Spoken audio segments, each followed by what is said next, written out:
En primera instancia, nosotros generamos pues una base de datos de aproximadamente 80 textos, misma que creció. Sin embargo, hacia finales del año pasado decidimos cortarla para no desbordarnos más de lo que ya nos hemos desbordado, ¿sí?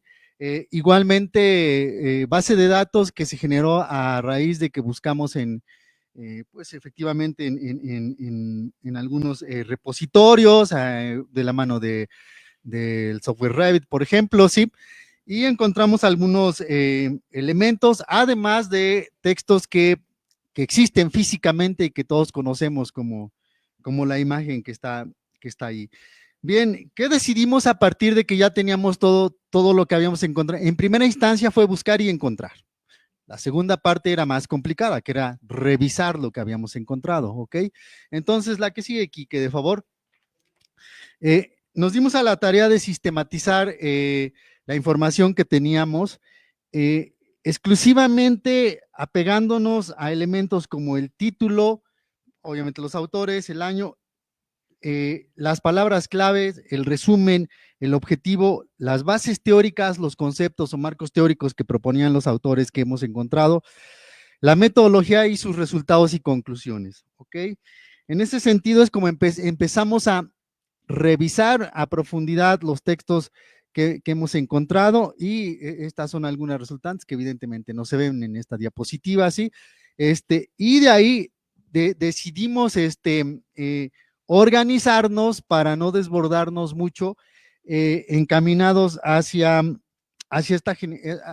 lo que les vamos a profundizar un poquito el día de hoy. Tenemos dos tentativos índices en la parte de abajo, eh, centrados en los términos juventud o jóvenes y violencia y encaminados hacia el juvenicidio, ¿ok? Entonces, teóricamente encontramos muchos textos de violencia, muchas definiciones, puntos de vista y perspectivas de violencia. Nos hemos quedado básicamente en dos. Uno, que la violencia es una relación social. Dos, que la violencia solo se ha estudiado por sus consecuencias y en sí, por sí misma no se ha estudiado, ¿ok? Y justamente en ello descubrimos que la mayoría de textos que encontramos están encaminados a hablar de violencia por sus consecuencias, cuando se cruzan con los jóvenes y con la juventud. Interesante, a propósito de lo que decían en el bloque pasado, que efectivamente las discusiones de jóvenes o juventud no está hecha. Se remiten básicamente a rangos etarios para decir son jóvenes los que están involucrados, ¿sí? Y también este detalle que despertó muchas inquietudes y que efectivamente es una crítica al estado del arte, más allá de la crítica que se pudiera hacer hacia lo que es lo que buscan los autores, sino una crítica al estado del arte, de qué es lo que hace falta, que efectivamente están dirigidos hacia sectores vulnerados, vulnerables o como les guste llamar la comunidad, ¿no? Sí, es decir, parece que los pobres siempre son objetos de estudio de algo y los niños bien, pues no, simplemente efectivamente nos damos cuenta que hay un sector de la realidad social que está quedando fuera en los estudios de juventud y violencia. Ok, encontramos asociados a la juventud o a los jóvenes dos actores centrales, insisto, tal vez por las consecuencias, dos actores centrales, el Estado y el crimen organizado, ¿sí? El Estado y el crimen organizado. El Estado en sus distintas formas, llamémosle así, sin entrar a la discusión, las instituciones del Estado, el gobierno, los niveles de gobierno, las políticas, etcétera. El Estado es un actor que está presente cuando se habla de violencia y juventud. Y el otro, insisto, tal vez por las consecuencias, el crimen organizado. Esto, por ejemplo, nos plantea un parámetro para el análisis. La que sigue de favor, Quique, ¿sí? Entonces, en este sentido, hemos propuesto un tentativo índice de un texto que estará dividido en dos partes. Por un lado, la generalidad de violencia y jóvenes, y por el otro lado, concretar en el juvenicidio, ¿sí? Planteamos abordar un poco la violencia en estudios de juventud, exclusivamente lo teórico conceptual a lo que se han apegado los autores, ¿sí? Posteriormente las metodologías de abordaje, ¿sí? Y encontramos, aunque no se discute, aparece mucho el término de territorio, ¿sí? Entonces hemos propuesto un capítulo denominado Territorios de Violencia, ¿sí? Si bien son estudios empíricos que hacen de grupos juveniles o grupos de jóvenes que ocurren en distintos lugares del país o del mundo, aunque sí hay que reconocer y hay que manifestar que la inmensa mayoría de estudios que tenemos son de México. No hemos eh, clasificado países en este sentido, ¿sí? Este, eh, a propósito también de la cuestión de la cuestión de género, son estudios que están muy encaminados, muy dirigidos a ver jóvenes varones, ¿sí? Hay pocos estudios, hay un estudio casi reciente de cómo las mujeres participan en el crimen organizado. En Tlaxcala hay dos o tres estudios de cómo la familia participa en una forma de violencia que es la trata de personas, ¿no? Este tipo de detalles están por ahí. Las disciplinas que más hemos encontrado, ciencias sociales, las más fuertes, sociología y antropología social, aunque también está la psicología, el trabajo social, las ciencias jurídicas, entre otras, ¿sí? Este, eh, y las metodologías que han propuesto, de la mano de entrevistas, la mayoría de ellos, sí hay encuestas, pero la mayoría son entrevistas, estudios de orden cualitativo, ¿sí?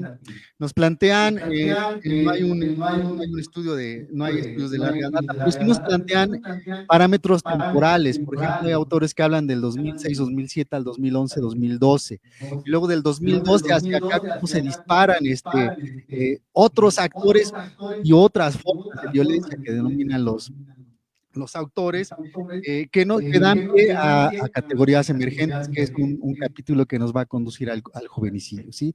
Categorías nuevas ante nuevas formas de violencia, por ejemplo, con jóvenes en redes sociales, ya hemos visto que incluso en medios de comunicación como el crimen organizado capta jóvenes por medio de las redes sociales con ciertas promesas, ¿sí? Este tipo de cosas son las que hemos encontrado en general. Eh, Le cedo la palabra a Carmen, que tiene amplía un poco más esto. Bueno, nosotros tomamos la decisión de reconstruir en la reunión pasada teníamos otra propuesta, pero, la verdad de estar buscando, ¿no? Y yo creo que es como postergar la escritura, pero engolosina mucho buscar, y más cuando estamos apoyados de la inteligencia artificial. Entonces, ¿qué pasó? Que nos desbordamos. De verdad, fue por eso. Eh, Esto nos emocionaba, obvio en términos temáticos, obvio en términos sociales, pues no, ¿verdad? Porque resulta que hay violencia, resulta que ahora todo es violencia. Y fue como, decidimos reconsiderar estos apartados, y en esta propuesta que ya tenemos, ya empezaba Alberto, nos damos cuenta de varias cosas, y fue ahí donde decidimos enfocarnos. En la violencia con cuestiones teóricas es identificar qué autores, qué textos, qué definiciones, qué conceptos nos llevan hacia la comprensión de la violencia. Después, también tomamos la decisión de solo enfocarnos en las metodologías de abordaje, después construir un apartado sobre territorios de violencia que coincidimos justo con las necrozonas de jovenicidio, y las famosas categorías emergentes que ya habló Alberto. Entonces, solo nada más para ir puntualizando hacia dónde nos estamos dirigiendo, nos damos cuenta, por ejemplo, en la parte teórica, que una definición de violencia los textos por lo general no la tienen. Está implícita, la damos por hecho, ¿no? Porque como ya hay una serie muy, muy amplia de estudios de juventud y violencia, niñez y violencia, estamos dando por de hecho muchas definiciones y muchos temas. Eso es lo que hemos estado encontrando. Entonces, o se generaliza y todo termina siendo violencia. Muy pocas hacen un apartado, un capítulo sobre su discusión de violencia, ¿no? Entonces, más bien es lo que todos entendemos, eso es violencia. Así están escritos la mayoría de los textos. Bueno, la parte de metodología, estamos poniendo mucha atención en las estrategias. ¿Por qué? Porque la mayoría de los textos que encontramos utilizan técnicas, las mismas técnicas, entrevista, encuesta, diario de campo, pero lo que nos estamos dando cuenta es que son las estrategias las que tenemos que resaltar, ¿no? De cómo nos acercamos, de estos consentimientos, firmados que ya se están, trabajando, ¿no? Eso es lo que nosotros queremos, enfatizar en lo que estamos trabajando. Ahora, marcamos la de territorios, porque, bueno, las compañeras de juvenicidio lo habían marcado, entonces teníamos que ir, emparejando el índice. Y nosotros encontramos en estos estudios es 3 cosas: ocupación, defensa y ataque. Pero relacionados con el asunto de crimen organizado está la defensa, ¿no? O sea, los chavos están participando en el crimen organizado para la defensa y vigilancia, ¿vale? De los territorios, ¿no?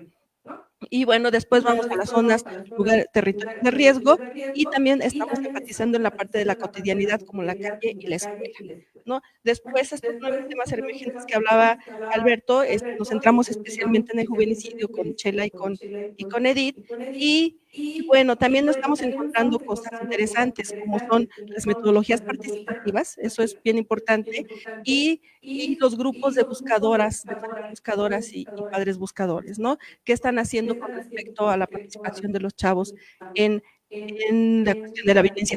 Eso es lo que decidimos trabajar en este apartado. Podríamos meter más cosas, seguramente cuando ya estemos terminando, avanzando la escritura, van a salir más cosas. No queremos, porque cada vez que metemos algo nuevo, se abre. Se abre, entonces, esas son las decisiones que por ahora tenemos tomadas. Esperemos no movernos de ahí. ¿Vale? Eso. Vamos con Chela. Bueno, buenos días. Trataré de ser muy puntual. Respecto al tema de juvenicidio o el índice que se está trabajando de juvenicidio, bueno, hemos ido identificando primero los marcos de referencias que se repiten en lo constante de los artículos, casi los 80 que se han estado revisando. ¿Cuáles son autores centrales? Bueno, la biopolítica de Michel Foucault, Homo sacer y vida nuda de Agamben, Necropolítica de Bembe y Vidas precarias de Judy Walker. Entonces, son como los ejes que articulan los marcos teóricos de la mayor parte de los artículos. Asimismo, bueno, los autores a nivel como general en México y, bueno, en América Latina destacan sin duda Juvenicidio y bueno, se hace, perdón, de Valenzuela. Yo creo que en la mayor parte de los artículos Valenzuela es uno de los autores centrales que se retoma en Colombia, en Argentina, en Brasil y en Centroamérica. Necromáquina de Rosela Reguillo, nuevamente una de las autoras centrales para los estudios de juvenicidio. El concepto de ciudadanización de Marisa Urteaga y el abandono social, abandono o olvido social de Esposito, que está en la menor parte de los textos, pero también sigue presente. Asimismo, hemos visto que, dado el concepto de juvenicidio, que puede ser muy amplio, hay una categorización que va desde feminicidio, que bueno, ahí está centrado prácticamente desde los estudios de las muertas de Juárez hasta la cantidad, bueno, de feminicidios que se siguen registrando día a día.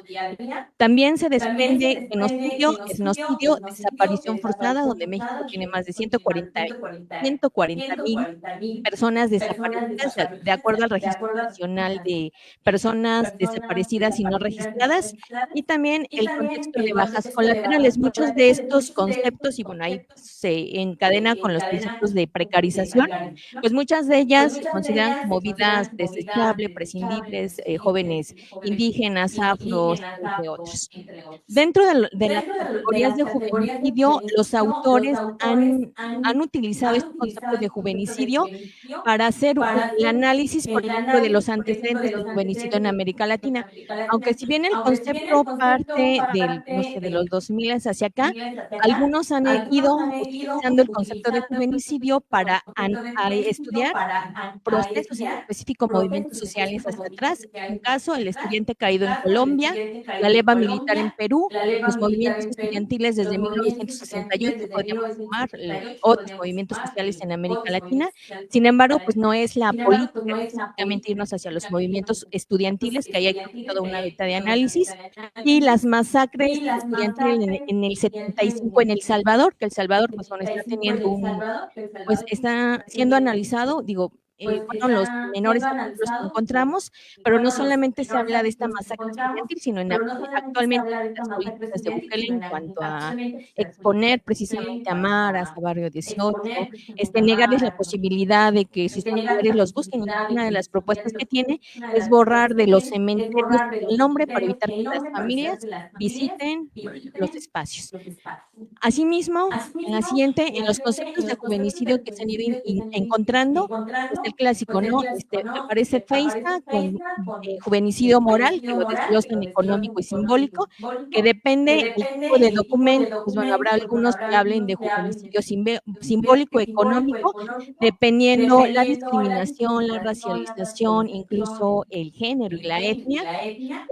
También se está haciendo mucho énfasis en específico en Brasil, el afrojuvenicidio, porque bueno, estas zonas están entrando fuertemente con este análisis del juvenicidio. También se habla de un juvenicidio armado por la cantidad de homicidios o jóvenes que mueren, que estuvo presente un arma de fuego, ¿no? Ya sea que lo utilizara la policía, el crimen organizado, y bueno, ahí se tendrá que desglosar para ver quién utilizó el arma de fuego, si fue la víctima o el victimario. Un juvenicidio legalizado, que justo lo que se comentaba de las políticas del Estado, ¿no? O sea, se especifica en la mayor parte en este caso, de los artículos de la ausencia, el olvido, el abandono del propio Estado para generar políticas en estos sectores de la población, más allá de las becas, los programas de capacitación, pues regularmente pues hay ya un juvenicidio legal, ¿no? Y un juvenicidio expandido, que bueno, ahí ya tendremos que ir viendo las vertientes de qué artículos son, pues en cada una de estas categorías, ¿no? Pero bueno, haciendo la revisión de la literatura, pues es prácticamente la clasificación que están haciendo los autores a partir del concepto de Valenzuela, y bueno, ya, dependiendo la región, el contexto, pues están, pues bueno, lo han venido analizando. A partir de ahí, dentro de estas categorías en las que todos, la mayor parte de los artículos se habla de la palabra juvenicidio, violencia policial, entre otras, discriminación, precarización, que son como las palabras claves más utilizadas, vamos a encontrar que hay ejes que se articulan con el juvenicidio, que son dentro de las áreas el tema del territorio. Como en el territorio, pues no solamente que el juvenicidio es un concepto emergente, que si bien es criticado por ser un concepto que desborda, que no es específico, pero que permite precisamente ver cómo se ha generado, por ejemplo, una geografía moderna del horror, como si hubiera zonas que son para gente bien y zonas que no son para aquellos sectores precarizados. Se habla de las necrozonas, de las necrofronteras, de una necroeconomía, entonces lo necro está como muy presente. También se empieza a abordar en los últimos artículos campos de exterminio y de entrenamiento, que bueno, aquí en México sabemos que a partir del Rancho Izaguirre, pues bueno, hay muchos, y las madres rastreadoras pues están ahí enfatizando de manera constante en lo que diría Darwin, la tecnología de la esperanza, pues todos los días se están reportando casos, ¿no? Y el caso de fosas clandestinas, que aquí en el tema del territorio, pues no solamente es el territorio como disputa, el siguiente, por favor, esa la repetimos, el territorio como disputa, sino también el territorio, el cuerpo de los jóvenes, ¿no? Se puede hablar de estas microzonas, de una economía de la muerte, de una maquinaria de trabajo, ¿no? En determinados sectores de la población, pues son chicos, lo hemos visto creo que en muchos medios de comunicación, son enganchados en redes sociales y en las terminales prácticamente de Guadalajara, de Sonora, de Tijuana, pues bueno, son captados por crimen organizado, ¿no? Y que ahí están. Bueno, finalmente, pues son los chicos que viajan en camión, en autobús, no necesariamente los que tienen para pagar un avión o un ticket, o sea, se van en el camión o como pueden, ¿no? Con el tema justo de la migración. Asimismo, como se habla de estas necrozonas, también se habla de una tecnología, bueno, el tema de la resistencia que está presente en la gran mayoría de los documentos, no solamente se hace énfasis en el juvenicidio, la precarización, presentan datos, sino que uno de los temas recurrentes es el tema de la resistencia, ¿no? Como desde las juventudes, mayoritariamente, bueno, no se especifica si son los que participan, si los que desaparecen, y en juvenicidio es una fuerte tendencia de varones, que bueno, precisamente juvenicidio creo que tiene que ser un concepto muy importante, ¿no? Porque regularmente pensamos al varón como el que es el agresor, Pero bueno, del lado de la desaparición forzada, que es una de las dimensiones del juvenicidio, pues él también está siendo tanto víctima como victimario, ¿no? Y que de repente, pues bueno, precisamente por eso, pues están surgiendo como muchos movimientos de resistencia en los que se hace alusión a una amnesia social, ¿no? Como son los imprescindibles, desechables, pues bueno, si en eso estaban, bueno, fue por algo, ¿no? Incluso podemos decirlo que con las políticas del Estado, tipo Bukele, pues se dice, bueno, ¿por qué no traemos esa política, no? ¿Por qué no más prisiones? ¿Por qué no más, medidas, ¿no? De vigilancia y de restricción como tal, ¿no? También se habla de una bioresistencia. Aquí surgen muchos de los proyectos, por ejemplo, juveniles, donde hay tanto hombres como mujeres, de bioresistencia, de ciberresistencia y bueno, también el concepto de reexistir, ¿no? O sea, como los propios jóvenes desde sus contextos, barrios, comunidades, países, incluso en el área de lo virtual, pues bueno, ellos se están posicionando. Bueno, y aquí, bueno, dentro también de la resistencia, pues se hace un énfasis muy constante a la memoria colectiva, ¿no? ¿Qué es lo que se puede hacer desde los territorios, los países, los colectivos? Y bueno, aquí son diversas, ¿no? En los contextos se hace alusión, por ejemplo, al decorado de botas, en el caso de las madres de Mapapo, de los 6.400 desaparecidos en el conflicto armado, arpilleras, en el caso de Chile, que bueno, no solamente en el bueno, anteriormente, sino que actualmente se está retomando mucho el tema de las arpilleras, los bordados en todas sus manifestaciones, murales, tallados en madera, entre otras dimensiones, ¿no? Danza, teatro, música, casi se podría encontrar mucho en la parte de la resistencia. Y bueno, acá está el tema de la memoria colectiva, muchos de ellos hacen énfasis al empoderamiento, por decirlo, presencia de las madres abuelas de la Plaza de Mayo, en Colombia, Mapapo, Madres de la Candelaria, de Cartago, de Medellín, los colectivos de búsqueda, que en México tenemos más de 100 distribuidos en todo el territorio nacional, y bueno, familias buscadoras, que bueno, ahí, si no estuvieran sus hijos ausentes, pues posiblemente las madres no estarían presentes haciendo, pues, no vamos tan lejos con la glorieta de los y las desaparecidas. Que bueno, curiosamente el gobierno del Distrito Federal pues lo ha acercado, ¿no? Y todos los intentos de memoria se quitan, ¿no? Porque bueno, viene el mundial y no hay que ver feo, ¿no? Afear los espacios. Y bueno, ya aquí son metodologías de carácter cualitativo. La mayor parte de los artículos no hacen solamente la narrativa teórica, sino que bueno, también se están acercando en el caso de la Comuna 3 en Medellín, acá en el caso de México con madres buscadoras, y bueno, diferentes ámbitos donde tratan, ¿no? Pues, precisamente de traer la voz de, pues bueno, en este caso de los colectivos o de los grupos que desde la resistencia y la memoria colectiva, pues sería ese otro contraste, ¿no? Del juvenicidio.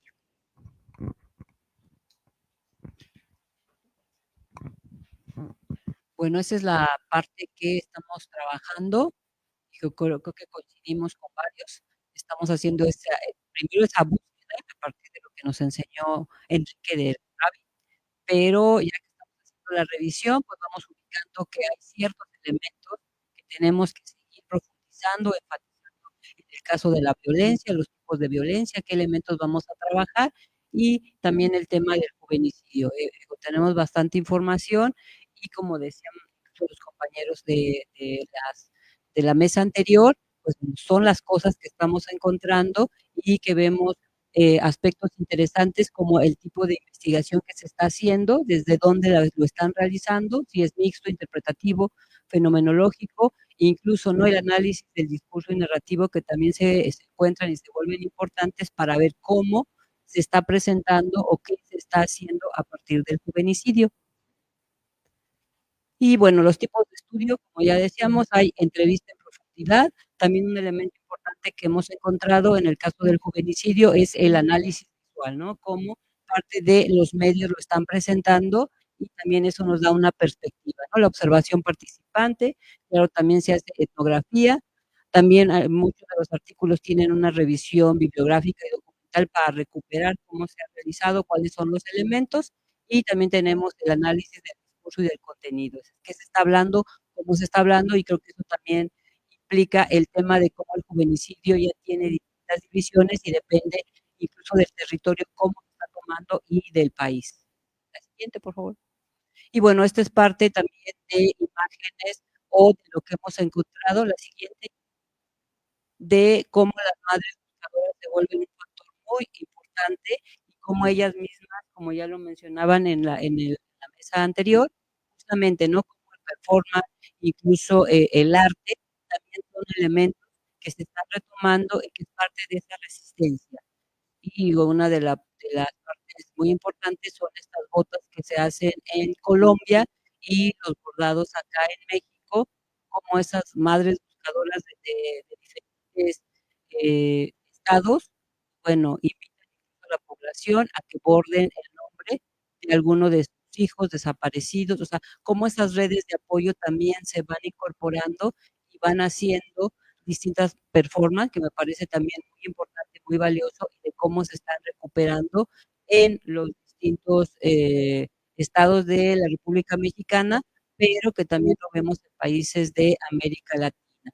Digo, entonces son aspectos muy importantes donde las propias madres buscadoras están teniendo mucha interacción con la sociedad y cómo se van sumando. Digo, algunos de estos grupos es liderado por un hombre, que también a veces decimos, ¿por qué no pueden hacerlo ellos? ¿No? Si es una cosa de mamás.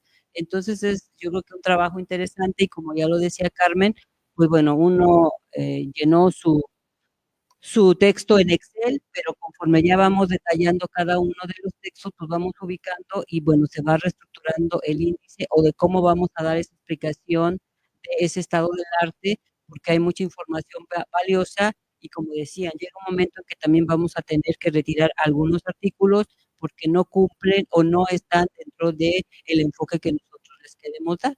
Y bueno, es lo que les podemos presentar en esta ocasión. Muchas gracias.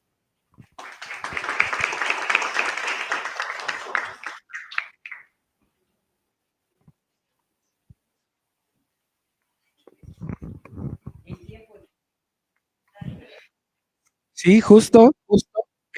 Muchas gracias por la presentación. Vamos a continuar ahora con, a ver, denme un segundín, con la siguiente presentación que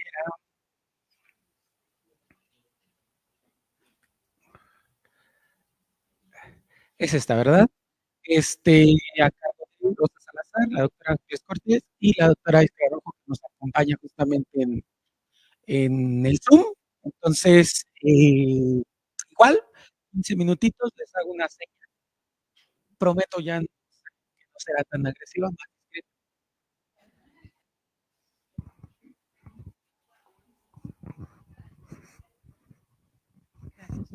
Ya está, ¿verdad?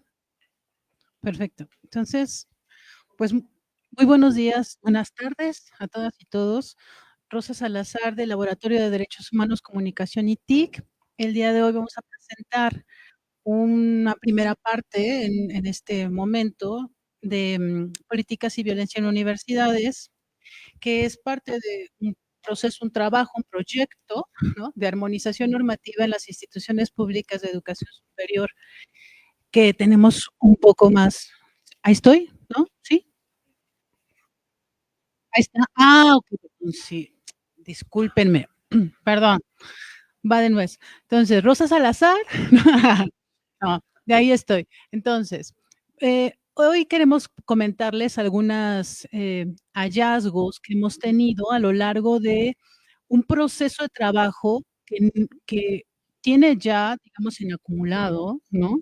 Más o menos como, ¿qué será? Como 30 años, ¿no? O sea, más o menos. O sea, este trabajo no inició como tal, eh, digamos, queremos partir de un proceso de memoria histórica a partir de un problema sentido. Y me voy a explicar. Los problemas de violencia en las universidades no son, como ya comentaban las compañeras anteriormente, ¿no?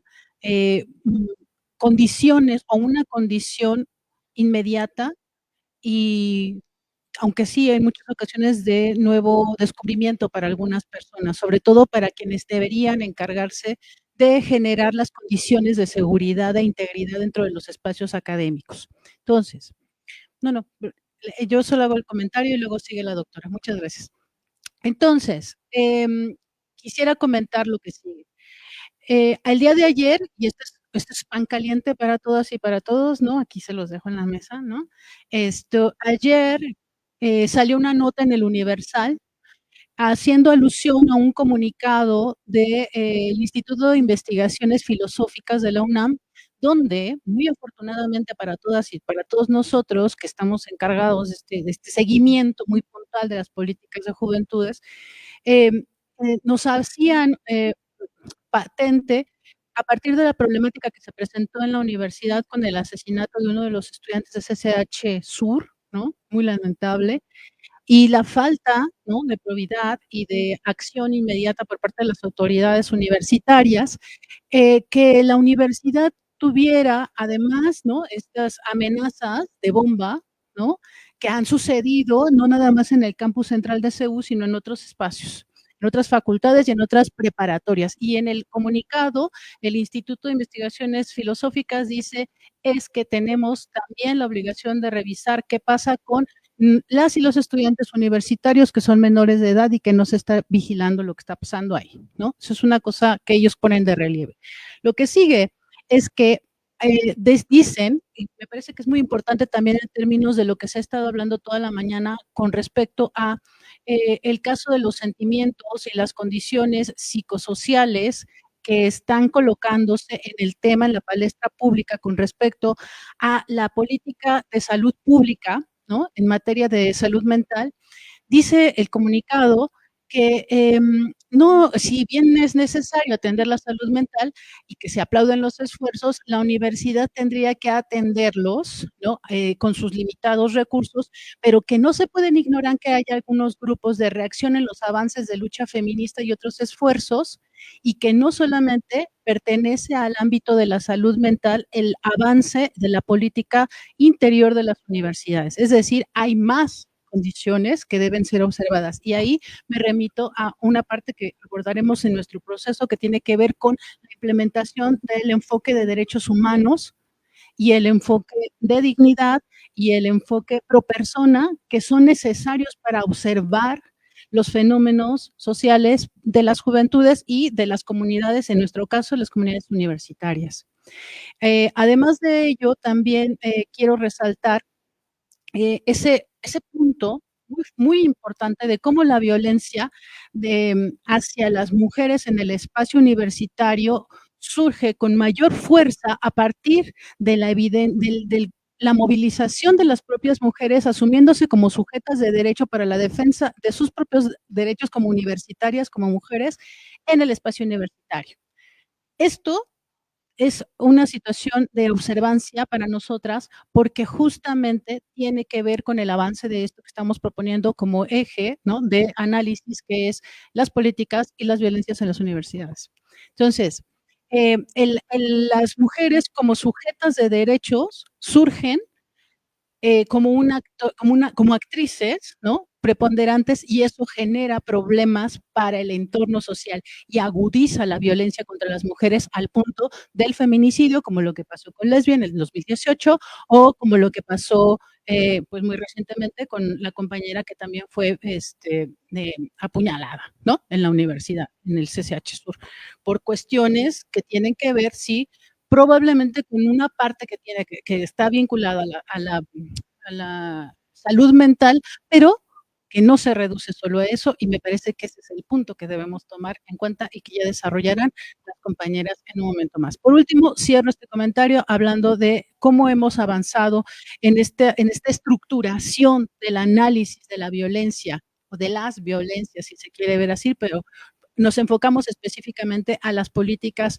en la universidad a partir de ubicar una metodología aplicada que tiene un trabajo de gabinete, de documentación, de análisis, sistematización de bases de datos y determinación de criterios y categorías de análisis para la inclusión de la normatividad ya existente en el marco constitucional. Es decir, cómo el marco jurídico en las universidades tiene una correspondencia real y armónica, que es la palabra, armónica, con la aspiración constitucional a partir del mandato del artículo primero constitucional en 2011 que se implementa desde la reforma, ¿no?, desde ese año. Entonces, aquí hay una parte que es importante colocar, que tiene que ver el marco constitucional en la normatividad y las diversas condiciones que las instituciones van teniendo o queriendo, porque la voluntad política también atraviesa estos contextos, y que además tiene que ver con otra parte que estamos haciendo también en el proyecto, que tiene que ver con trabajo de campo, consultas con expertos, observación participante, elaboración de ejecución de instrumentos, que es una segunda parte, apenas estamos iniciando, ¿no? Pero que es necesario para hacer todo este tipo de revisiones, porque ya, como decían las compañeras, existen mecanismos operativos en las universidades. Entonces, es importante, para nosotras fue muy importante hacer la revisión documental que ya tenemos, pero que estamos avanzando con respecto a los procesos de evaluación. Por otra parte, estamos pensando en generar, bueno, los productos generados como avances a partir de estos criterios y categorías son, entre otras, la actualización del listado de armonización normativa, los elementos jurídicos que lo componen, la documentación que ya había mencionado, la sistematización de los estudios de caso y el trabajo de campo que hemos estado desarrollando en torno a la armonización y la aplicación de un instrumento de evaluación de campo, en este punto específico en la UAM, en diferentes campos de la UAM, ya los vamos a mencionar, y el establecimiento de las bases para una campaña de derechos humanos y un curso de derechos humanos en la UAM. Esto todo a partir del marco normativo. O sea, nosotras tomamos el marco normativo como ejes de análisis para poder ver qué era lo que se estaba implementando y qué no. No son nuestros indicadores. Entonces, dejo hasta aquí el comentario y solamente para terminar diciendo, la ruta estratégica que estamos pensando también tiene que ver, además de la generación de diagnósticos, la generación de recomendaciones y la incidencia legislativa. Por favor, Ángeles. Gracias. Ángeles Corte, ¿cómo están? Sí, muy bien. Bueno, efectivamente, como dice Rosa, estamos haciendo en la investigación un análisis desde la ciencia jurídica, ¿no? Sobre la situación de las juventudes en la normatividad de las instituciones públicas de educación superior.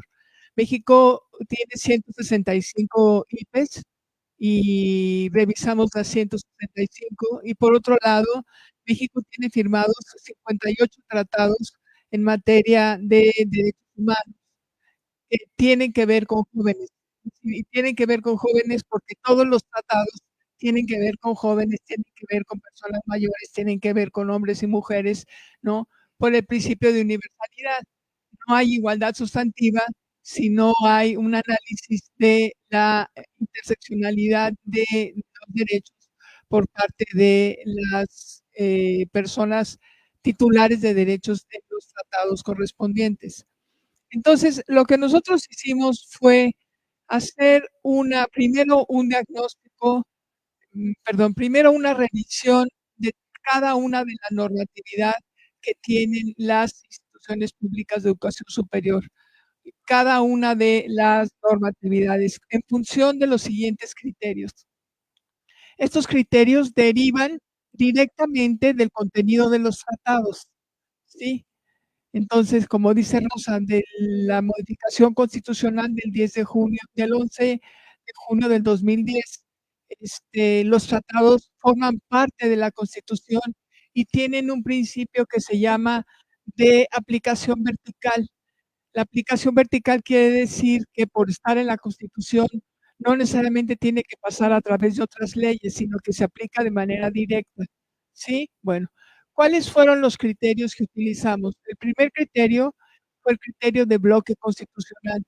Es decir, revisamos si en la IPE se consideraban los derechos humanos, estos 58 tratados, reitero, que están en el artículo primero. Por ejemplo, la Convención Interamericana para prevenir todas las formas de discriminación e intolerancia, fundamental, ¿no? Fundamental, para poder tener una mirada concreta. Entonces, primero, el bloque constitucional. En segundo lugar, el control convencional. ¿Qué es el control convencional? Bueno, es una herramienta para la aplicación del marco de derechos humanos vinculantes para el Estado, parte de un tratado en materia de derechos humanos. A ver, bloque constitucional es como la la materia, la substancia, y control convencional es como no me gusta la palabra, pero el checklist, la revisión uno por uno de que se esté dando cumplimiento a esos tratados. Revisamos también el principio de igualdad, pero el principio de igualdad desde la igualdad sustantiva. Esto quiere decir desde la igualdad material y no solo la igualdad formal. Vamos a poner un ejemplo. Una chica que ha sido violada y tiene que estar en clase sentándose lado con su violador. ¿Por qué? Bueno, esto nos pasó, es uno de los casos que analizamos. ¿Por qué? Porque no había en el código de ética de la universidad nada que estableciera la protección de esta chica. Una chica que le mandan 6 WhatsApps con un pene erecto y dice el comité de ética, esto no tiene nada que ver, porque en este comité de ética solamente en el reglamento es una falta la amenaza. Es la única falta considerada en el reglamento, la amenaza. Bueno, evidentemente no hay ni una perspectiva de género hombre ni género mujer en este reglamento y por lo tanto, ¿no? Estamos en problemas. Luego, la paridad, el principio por el cual se garantiza la igualdad de oportunidades. Verificamos que la paridad estuviera en toda la normatividad. Por otro lado, el principio de no discriminación, que aquí es importante lo siguiente. No solamente hablamos de no discriminación en tanto la intención, sino no discriminación en tanto el resultado. ¿De acuerdo? Que es a partir de la Comisión para la Eliminación de todas las formas de discriminación racial, es el primer instrumento que utiliza, que no exista solamente la intención, sino que en el resultado, si una IP en su reglamento no tiene incorporada el principio de igualdad y no discriminación, está en una opción de falla, de falta, de ceguera, que constituye ya en sí misma una violación a los derechos humanos. Porque el principio de igualdad es una norma que se llama de jus cogens, es decir, vinculante para todas las personas en todas las circunstancias. Por otro lado, evaluamos el derecho de las mujeres a una vida libre de violencia, evaluamos el acoso, evaluamos el hostigamiento, todo esto se los podemos dejar para que lo revisen, perspectiva de género, lenguaje incluyente, el debido proceso y el tema del efecto útil. ¿En qué consiste el efecto útil? El efecto útil es la regla o principio a partir de la cual se obliga a que se interprete de tal manera que sea práctico. Es decir, a mí no me sirve que en el estatuto de la universidad diga se respetarán los derechos humanos. A ver, es necesario que estén ahí, pero luego mi pregunta es, ¿cómo lo vas a hacer? ¿No? Entonces necesito una ley general, necesito un reglamento y luego de ordinario se resuelve mediante un protocolo. Pero piensen ustedes por un momento que yo en una universidad tengo un protocolo para aplicar la Convención Interamericana para prevenir, sancionar y erradicar la violencia contra la mujer, también conocida como la Convención Belém-do Pará. Ok, pero que en ninguna otra parte de la institución se habla de respeto a derechos humanos, en ninguna otra parte de la normatividad se habla que hay que darle cumplimiento. ¿Qué es lo que va a pasar con ese protocolo? Que no se puede aplicar. No se puede aplicar porque no tiene un fundamento real, jurídico, para aplicarse. Entonces, esto me genera violencia, ¿de acuerdo? Bueno, sí, cierro nada más diciendo lo siguiente. Hicimos una revisión de las instituciones en los distintos estados. Ya no me da tiempo, pero tenemos la revisión estado por estado. Les voy a dar el resultado final. El resultado final es que solamente el 8.7 de las, ahí vemos cada estado, ¿no? Ahí vemos el número, lo pueden ustedes revisar, nada más que ya se me acabó el tiempo, quiero ser muy respetuosa del tiempo. Pero el total a nivel nacional es que hay un cumplimiento de 8.7 de armonización normativa. ¿Qué significa esto? Que está naturalizada la violencia y está naturalizada la ceguera de género y está naturalizada la omisión legislativa por parte de las autoridades, y esto es sumamente grave. Muchas gracias.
O profundizar en algunos elementos.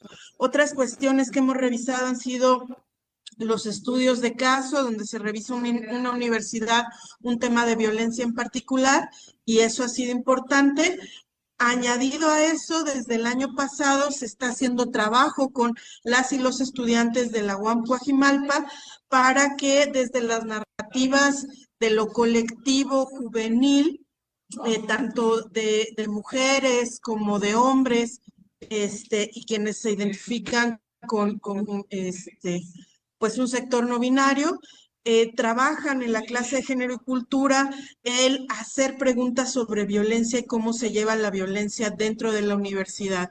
Este ha sido un ejercicio muy interesante porque nos da la percepción, nos ayuda a comprender cómo está establecido ciertas ideas, criterios, prácticas de violencia a razón de, desde lo que preguntan, a quienes deciden preguntarles, qué confianza hay para responder y qué cuestiones les han respondido.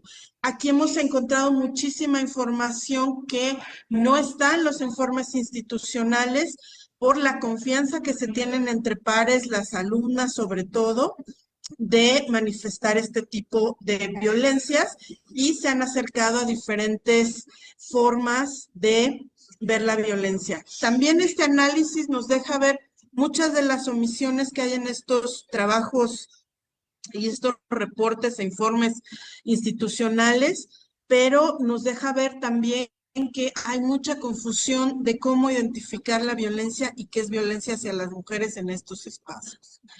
En la diapositiva que sigue, bueno, quisiéramos mostrarles, se aplicó un instrumento este año que diseñamos con base en todo el sustento jurídico normativo que Ángeles ya les comentó que existe, y de ahí trabajamos 4 talleres, además de que el instrumento estuvo presente en línea, y pudimos trabajar para la UAM Coajimalpa 87 alumnos. Decidimos no solo trabajar con mujeres para tener un referente de cómo los hombres jóvenes están enfrentando y viendo la violencia y poder comparar de esta manera, y tenemos unos resultados muy interesantes. Lo primero que encontramos es que las mujeres jóvenes dentro de las universidades no conocen los protocolos contra la violencia ni todo lo que opera alrededor de ello. Resulta que las mujeres que pueden estar vinculadas a este protocolo son las que sufrieron violencia o tienen compañeras, amigas muy cercanas o incluso amigos que han sido señalados como violentadores, y es así como se acercan al protocolo, lo cual nos habla de un importante sesgo que en la operación está llevando esta armonización jurídica normativa.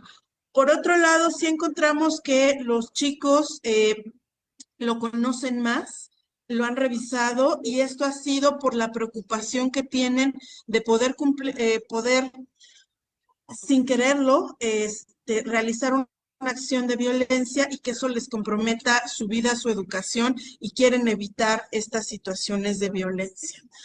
Hablamos de las sanciones. Las chicas trabajan más la perspectiva y el interés de la perspectiva de género. Los chicos quieren más intervenciones psicoemocionales. Están algunos familiarizados con las acciones, y nos damos cuenta que las mujeres demandan más esa presencia de la aplicación y uso de la Ley General de Educación Superior, mientras los chicos hablan más de la sensibilización en campañas, ¿no?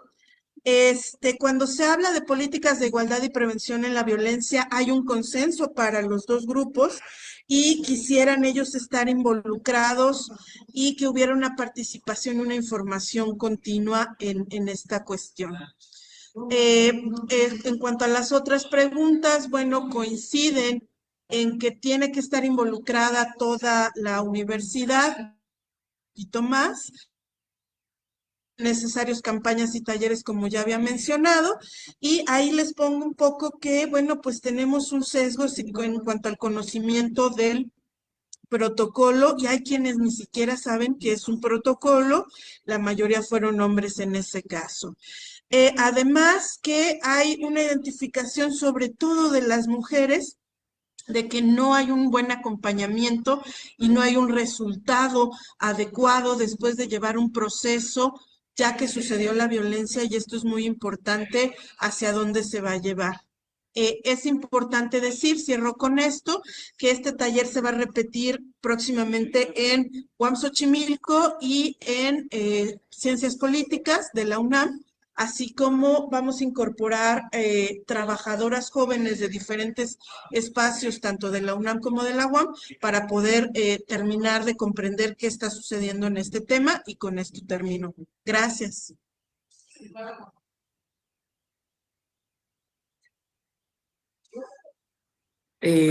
Bueno, pues muchas. Una disculpa por el tema de las prisas, pero bueno, así es el tiempo.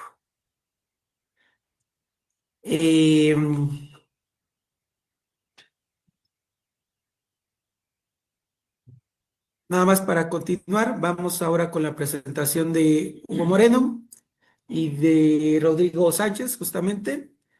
Solo denme un segundo. Es esta, ¿verdad?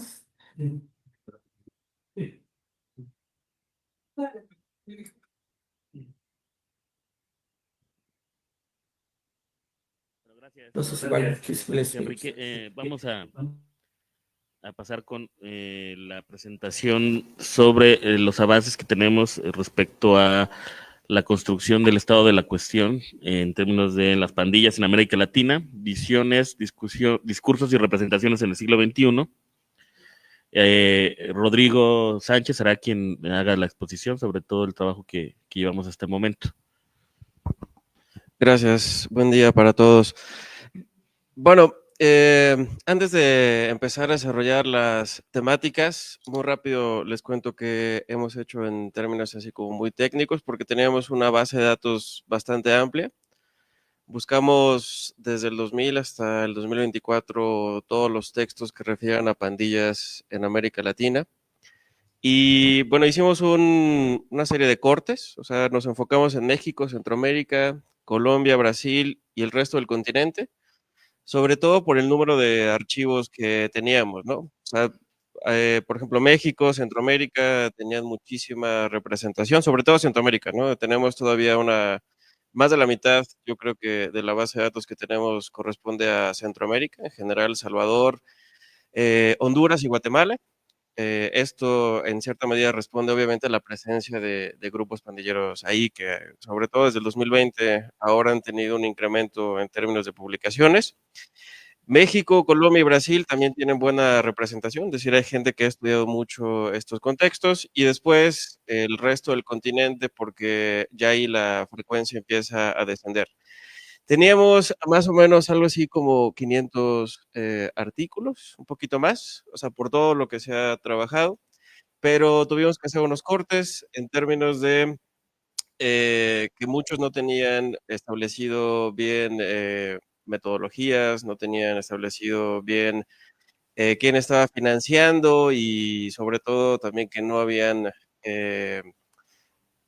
no había una referencia también, perdón, de la disciplina que estaban trabajando. Entonces, más o menos nos queda una base de 300, 310 artículos base. Todavía podemos añadir y depurar algunas cosas, pero más o menos eso es lo que hemos estado trabajando todo este año.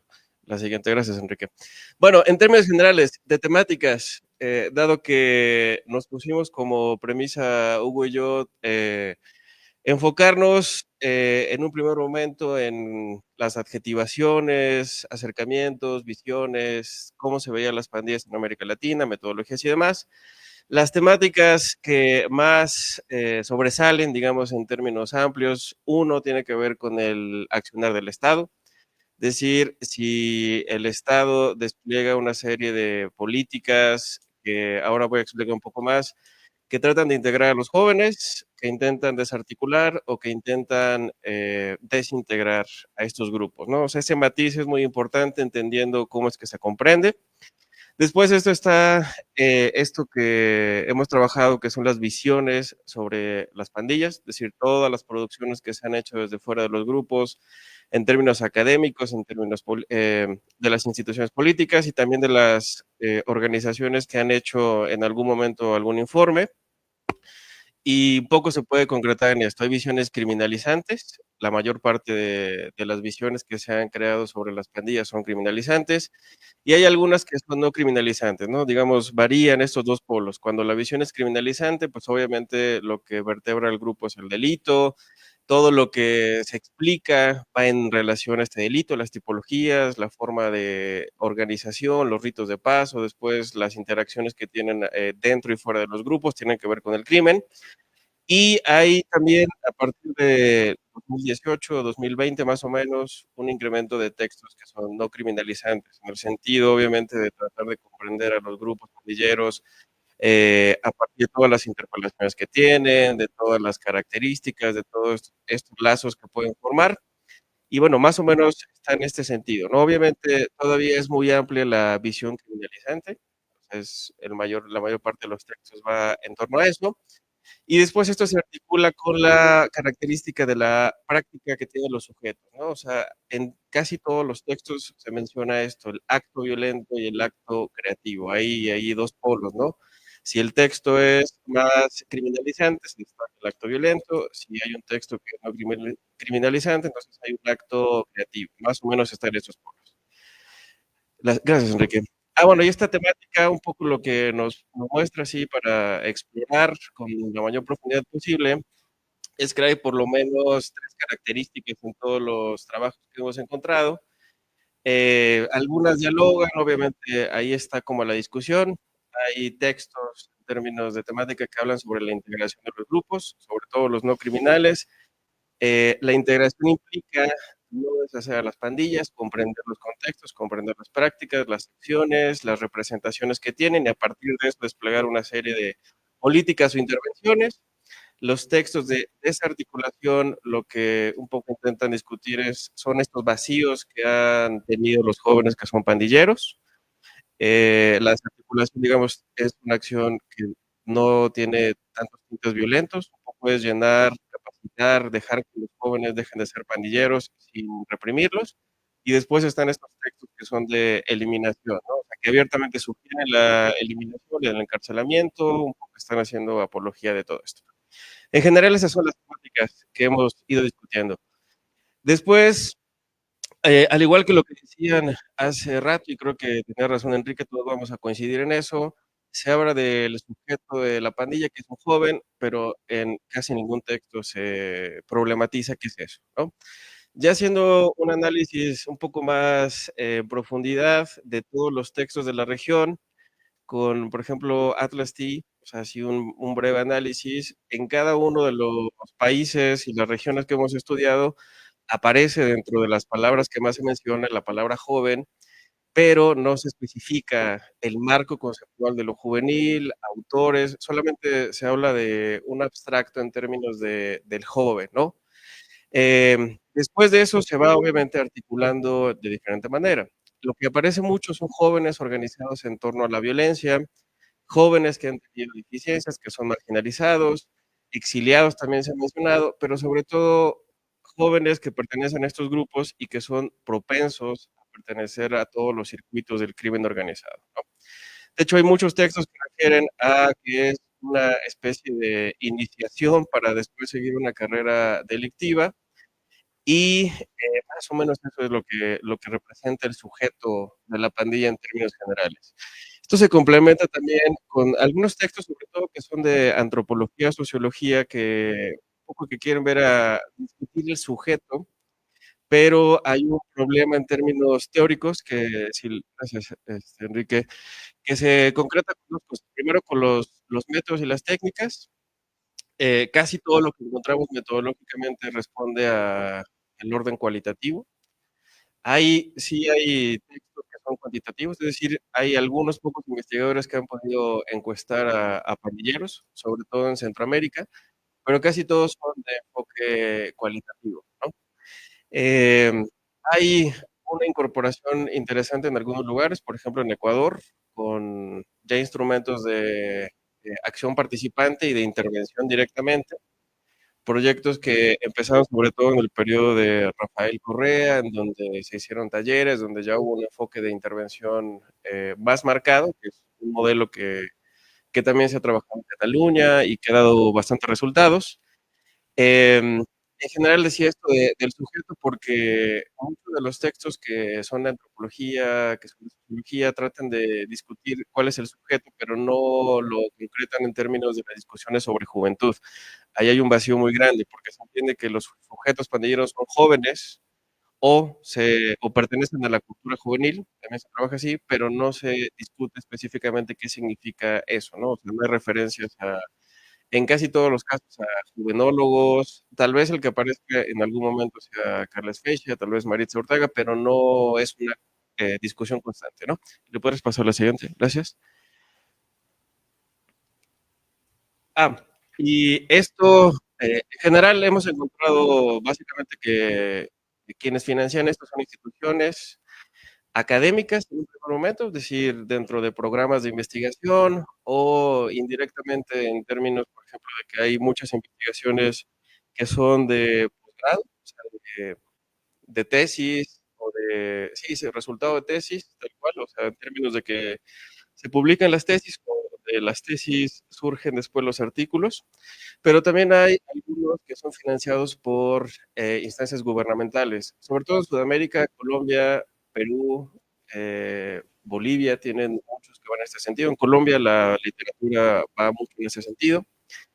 Y hay también algunos informes de organizaciones que son internacionales o algunas organizaciones, por ejemplo, como Insight Crime, que ha invertido mucho para trabajar con eso. USAID también tiene muchos textos publicados respecto a eso en Centroamérica y más o menos va en ese sentido. La problemática también, por ejemplo, respecto al sujeto pandillero y qué es la pandilla, está en orden teórico. A diferencia a lo mejor de otras temáticas, aquí el problema es que no se ha profundizado en muchos casos sobre qué significa una pandilla, o sea, cuáles son las características. De hecho, a veces hay imprecisiones, o sea, se utiliza este concepto gang, estudios muy clásicos, y se trabaja con eso para hablar de pandillas, pero a veces hablan de clicas, a veces hablan de gangas, es decir, hay una amplitud ahí de problemas, pero teóricamente no se ha trabajado así tal cual con la visión, ¿no?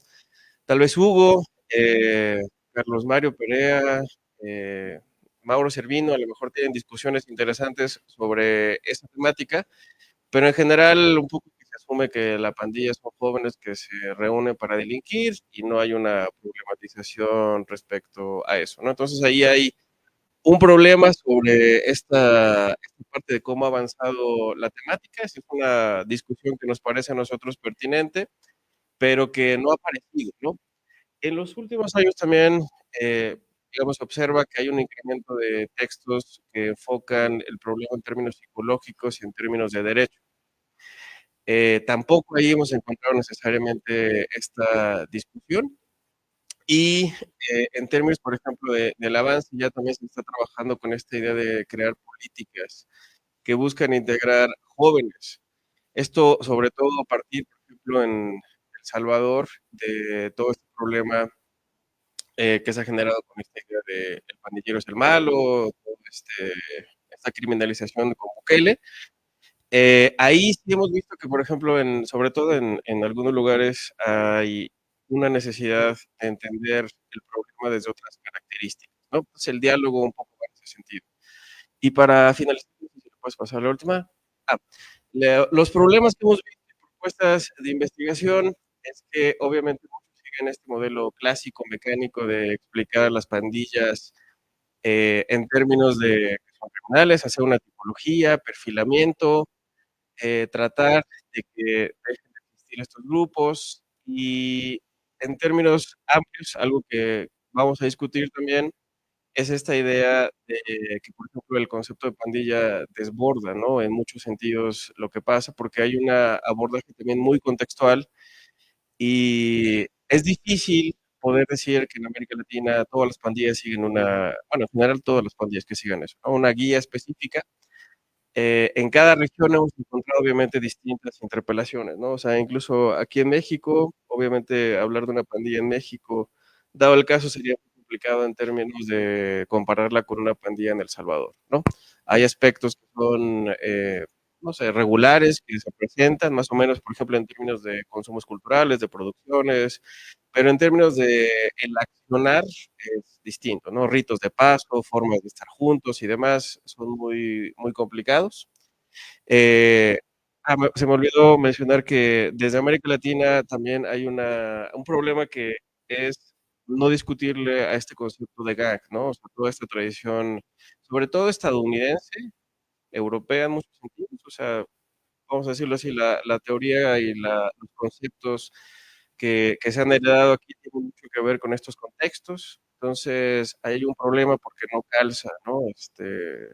Algunos autores lo toman de manera mecánica y después hay que hacer una suerte de malabares para que calce tal cual con el grupo. Entonces, bueno, esa es una discusión que igual vamos a plantear en el texto. Y como parte de esta metodología, propuesta de investigación, también obviamente hemos visto que falta no solamente integrar en los artículos, en la visión, testimonios, ideas, sino tal cual preguntarse por lo que están produciendo estos jóvenes pandilleros y que esa sea el punto de partida, ¿no? Del que después se puedan desplegar herramientas analíticas. Normalmente, para bien y para mal, lo que se hace es establecer una visión sobre las pandillas, ¿no? O sea, si la visión es buena y no se cree que son criminales, pues obviamente hay ciertos potenciales, pero cuando es criminal, pues obviamente hay una problemática muy amplia, ¿no? Entonces, esa visión sobre las pandillas y visión de las pandillas es algo que creo que se tiene que ir trabajando. Y ya, sería todo para cumplir con el tiempo. Gracias.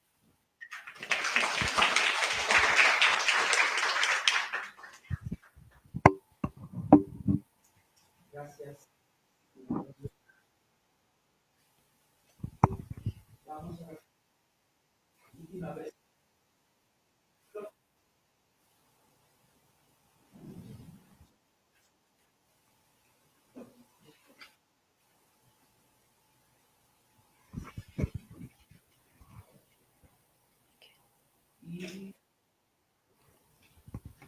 Adelante. Bueno, hola a todos. Nosotras somos Alejandra y Anayeli. Y bueno, yo voy a presentar muy poquito porque en realidad la presentación la va a hacer Anayeli, pero pues quería contarles como de qué va hasta ahora nuestro estado del arte. La verdad es que ha sido muy complicado como pensar desde dónde queríamos sostener las líneas que hablaran de racismo, racialización y discriminación en estudios de juventud con enfoque de juventud, porque la verdad es que no hay muchos estudios. Pasa lo mismo que en otros temas, ¿no? O sea, están los jóvenes ahí y se habla de, por ejemplo, categorías como raza o etnicidad, pero los jóvenes o la categoría de juventud no está problematizada, es decir, no tienen enfoque de juventud. Al mismo tiempo, otra cuestión con la que nos encontramos es que no todos los trabajos son interseccionales. Aunque aborden distintas categorías como edad o juventud, género, clase social y en algunas etnicidad, en otras raza, eso no significa que un estudio sea interseccional. Eso significa que hay una articulación de categorías. Para que un estudio sea interseccional, necesita estar evidenciando la opresión y no necesariamente todos los trabajos lo hacen de esa manera. Entonces, eso también ha sido un reto porque hemos tenido que diferenciar entre trabajos que hacen articulación de categorías y trabajos que tienen perspectiva interseccional. Entonces, digamos que esos son los retos con los que nos hemos encontrado y hemos trabajado en varias líneas o ejes de acuerdo a los trabajos pues, que hemos logrado revisar. Primero, hay una línea que sería de racismo estructural y educativo. Hay bastantes trabajos que abordan el racismo en la educación. No necesariamente tienen a los jóvenes ahí como protagonistas, pero bueno, ahí en algunos aparecen, ¿no?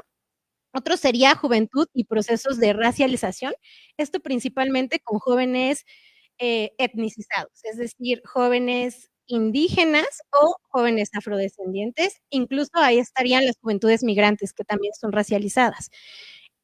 Otra línea que también está fuertemente abordada en América Latina tiene que ver con racialización, criminalización y violencia, es decir, jóvenes que cargan con un estigma racializado y por lo tanto son criminalizados y en la actualidad, pues uno de los estudios o una de las líneas que más se han analizado es el de la migración, ¿no? El racismo en la migración y los discursos raciales que se organizan y que se producen a través de este fenómeno. El día de hoy va a presentar a Nayeli sobre, digamos, lo que tenemos acerca de la línea que tiene que ver más bien con juventudes indígenas, racismo y discriminación en México, y ella sí lo ha ido abordando desde una perspectiva más interseccional. ¿Puedes ponerla aquí? Por fin. Va.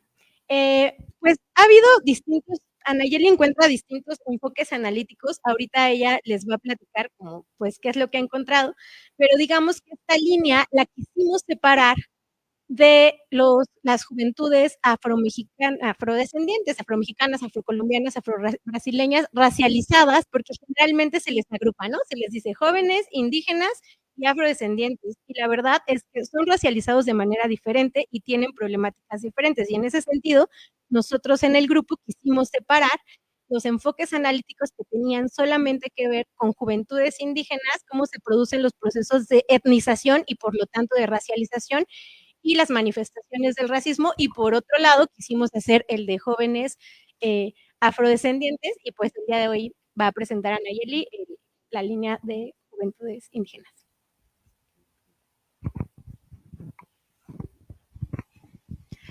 Pues buenas tardes, y bueno, como ya dijo Vale, voy a presentar esta línea que he trabajado a partir de los ítems que hemos revisado. Y sobre todo, bueno, que también yo un poco me he vertido mi investigación en las jóvenes mujeres indígenas. Entonces, a partir de la revisión que hemos hecho, también hemos visto que sobre todo cuando se habla de racismo y discriminación, se habla en contextos migratorios, como bien lo dijo Alejandra, es decir, en un contexto diferente a la comunidad de origen, y se ve cómo son percibidos en la ciudad o en los espacios donde se reúnen en general. Debido a que la migración ha sido un fenómeno creciente en los últimos años, pues se centra sobre todo en esto. Los trabajos se han realizado sobre todo desde la antropología, la sociología, teniendo su metodología sobre todo en el trabajo de campo, las entrevistas estructuradas, observación, autoetnografías, grupos focales y encuestas. Y bueno, Un poco lo que se va a presentar es así, exploratoriamente y en rasgos generales, las investigaciones más ilustrativas que nos hablan sobre el racismo y la discriminación, pero sobre todo con esta mirada de género que también nos interesa a nosotras.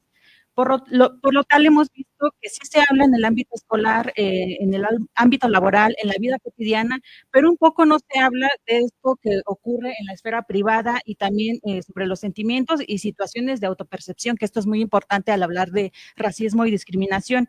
En general, los estudios más ilustrativos pues han sido los que ha realizado Yael López Guerrero, porque ella también analiza estas relaciones de género a partir de la experiencia juvenil en sujetos racializados y también lo ve en el Valle de México como en la Ciudad de México. Y esto también es importante hablar de lo que ocurre en la periferia, porque a veces pareciera que solamente la migración opera en las ciudades y no, también está en el Estado de México, en lugares donde pues no se alcanza a ver.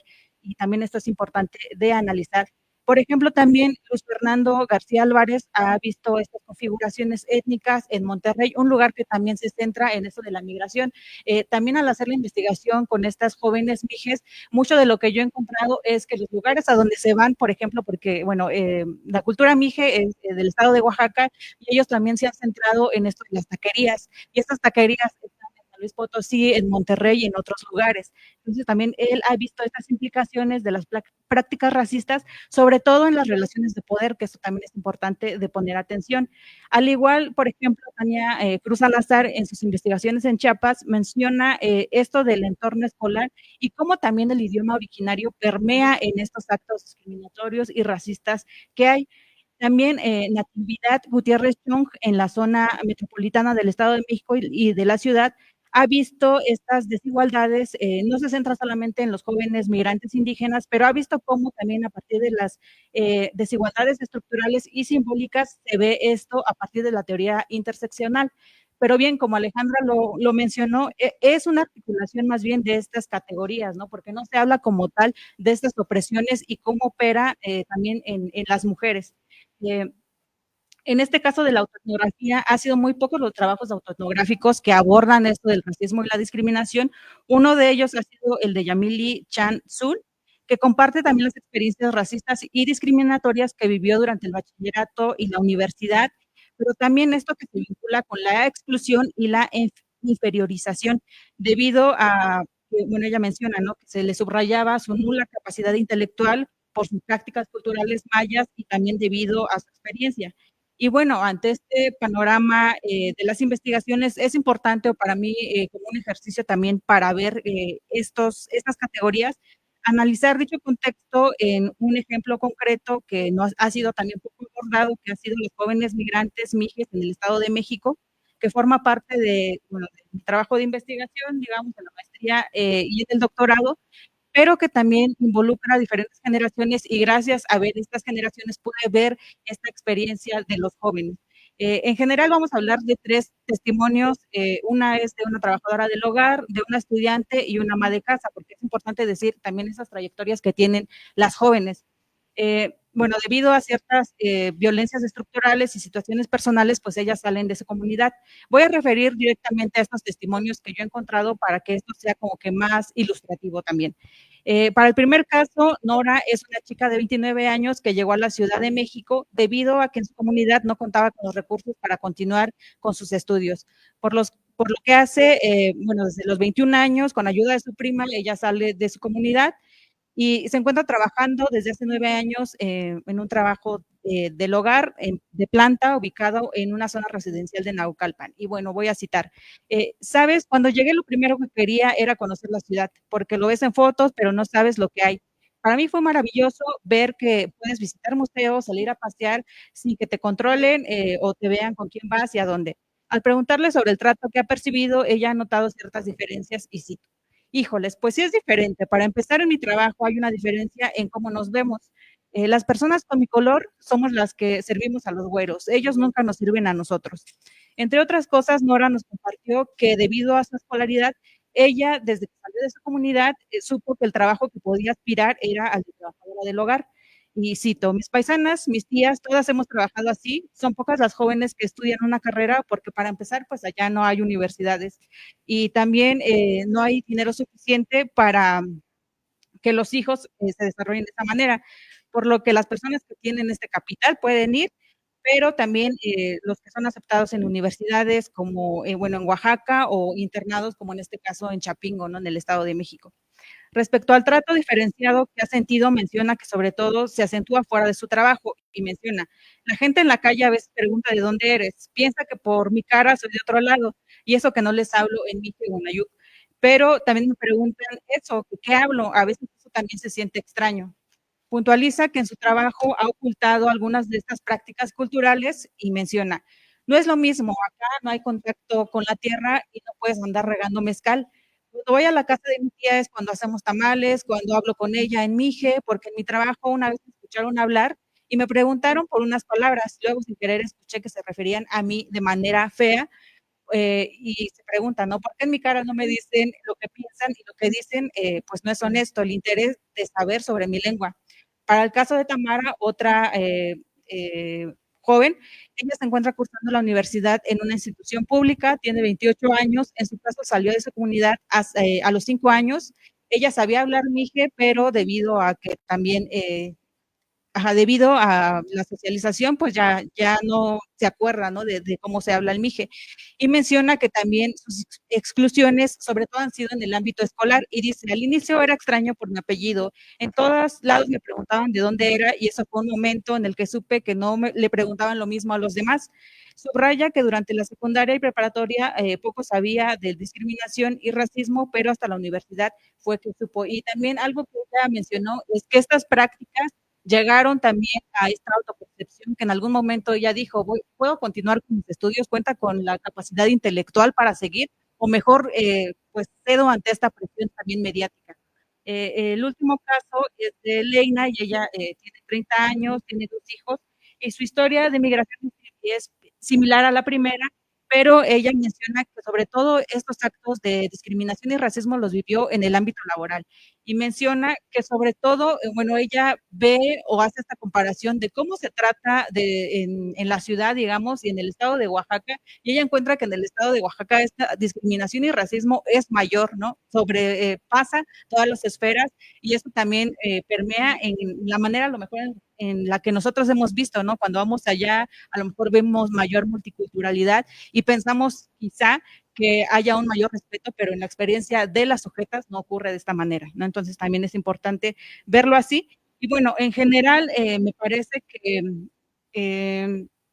esto refleja también esto de la autopercepción, pero también me parece que al hacer un poco también esto del estado de la cuestión, es importante ver que en la mayoría de los estudios no hay un recuento histórico de la posición de las sujetas y tampoco se habla tanto de estas relaciones de poder ni de las desventajas sociales que tienen, ni tampoco también se habla de estas resistencias como en los otros grupos de trabajo que encontraba, ¿no? Que se hablaba de la resistencia, pues aquí no se habla de esto, ni tampoco de la memoria colectiva.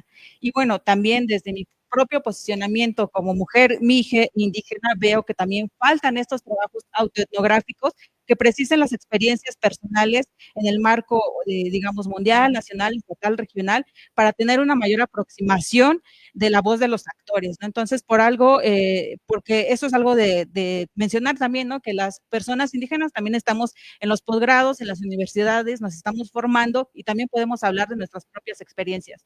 Y bueno, en general, como pudimos ver con estos casos ilustrativos, ellas han sido objeto de estas prácticas discriminatorias, racistas, de precarización, por sus características fenotípicas y también sus aspectos, sus prácticas culturales, ¿no? El desafío se encuentra no solo en nombrar las prácticas, sino en comprender cómo funcionan, cómo se dan estas relaciones de poder, también estas relaciones a partir de las construcciones de género y la manera en la que permea en su autopercepción, en el conflicto, en su vida cotidiana, los sentimientos y en la toma de decisiones a partir de estas prácticas. Y bueno, muchas gracias.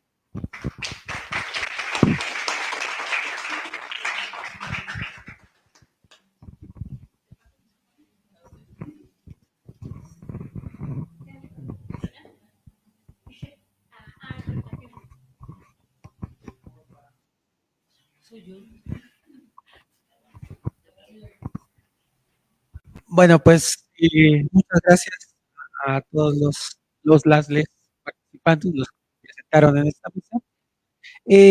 Tenemos algunos minutitos justamente para hacer algunas preguntas, para hacer algunos comentarios. La solicitud simplemente sería que sean puntuales, no apliquen la demás una pregunta de un comentario. Entonces, eso, comentarios, bueno, sí, pero comentarios, preguntas breves para que nos dé chance y terminando la mesa, justamente como motivador para, ¿verdad? Y iremos a comer, ¿no? Entonces, no sé quién quiera hacer alguna intervención. Está Hugo, está Marisol, está Raúl, Anthony y José Antonio. Entonces, ¿quieren hacemos las juntamos y luego vamos con las respuestas, ¿sí? Entonces, bueno, pues adelante. Bueno, yo muy rápido. Y tiene que ver con el asunto de juvenicidio, que empezó siendo, a modo de ver, un concepto muy limitado, muy acotado hacia un hecho particular, y que ahora se fue ampliando y ahora parece ser que juvenicidio es todo otra vez, ¿no? Entonces me parece que parte de lo que podría abonar un trabajo de análisis en torno a precisamente sobre el juvenicidio es a clasificar ese tipo de enfoques, ¿no? Me parece que ese es una materia a deber, ¿no? Y que un estado del arte podría ayudar a precisamente entender precisamente cómo ha funcionado este proceso que me parece central y que ha sucedido con el tema de las pandillas y que ha sucedido con el tema, muchos temas de lo juvenil, ¿no? Que empieza a ser muy acotado, se abre y después significan todo. Gracias.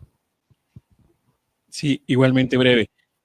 Uno es el tema de que cuando se estudia el tema de las violencias, el homicidio como indicador por excelencia de la violencia y no tenemos otros tipos de indicadores o se centran en el tema del homicidio y de hecho el concepto que acaba de mencionar Happy, parte justamente de eso, pero no estamos viendo las otras manifestaciones de la violencia y nos concentramos única y exclusivamente en el tema del homicidio.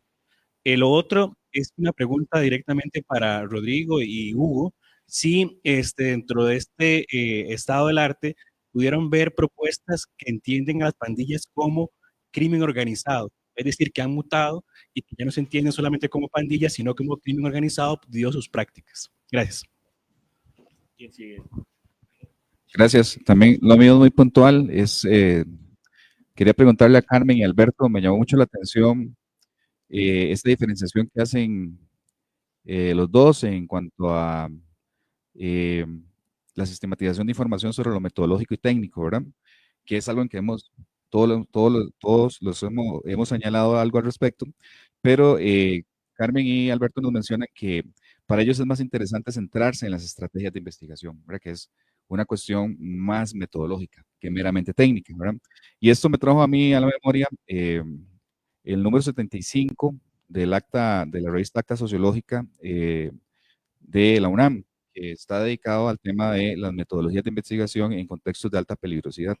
Ese número lo tuvimos que leer para un trabajo que estábamos desarrollando. Y bueno, ahí hacía una reflexión personas que habían investigado en contextos considerados de alta peligrosidad, ¿verdad? Sobre las dificultades metodológicas que implica y éticas que implica investigar estos temas, ¿verdad? Entonces yo quería ver si ustedes podían profundizar un poco en esto que nos mencionaron como las estrategias de investigación. Para la primera mesa después del descanso, solamente decir que en los entornos de violencia, sí, estoy un poco mal, pero en los entornos de violencia se habló de diferentes contextos, pero no se habló de que hablar es peligroso en esos ambientes. Tuve la oportunidad de hacer la tesis de maestría estando en Ciudad Juárez, Chihuahua, dentro de un ámbito escolar, y para poder hacer la narrativa de parte de los chicos para ver cómo habían seguido sus vidas después de que yo tuve que huir, lo hicimos a través del chat de Facebook. Entonces también que tanto los medios, en este caso, de comunicación, favorece el que se hable sobre su situación personal y cómo salen de esa violencia. Creo que ahí sería algo que se podría sumar a su a su exposición. Gracias. No, quiero ser muy breve y va como para las colegas que presentaron sobre el asunto del jovenicidio, un poco como lo que decía José Antonio. Yo siento que se pierde demasiado el foco si se extiende a otras problemáticas como las madres buscadoras y asuntos similares, y no se especifica, ¿no? Se ciñe al asunto de la construcción del término, su evolución y su implicación en los proyectos de investigación, incluso en proyectos de intervención, etcétera, etcétera, porque si se expande y se pierde el foco de juventud. A mí eso me parece que también es bien preocupante.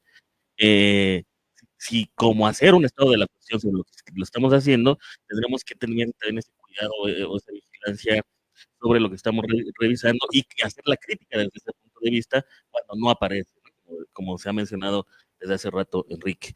Y en el otro asunto con Rosa y Ángeles, no entendí si están haciendo una investigación o de qué se trata el trabajo que están haciendo en términos de esta construcción del estado de la cuestión con el enfoque de juventud, ¿no? Es decir, el enfoque de juventud como esa herramienta de análisis de lo que se ha trabajado respecto a jóvenes y hacer también una crítica sobre cómo se ha trabajado este asunto.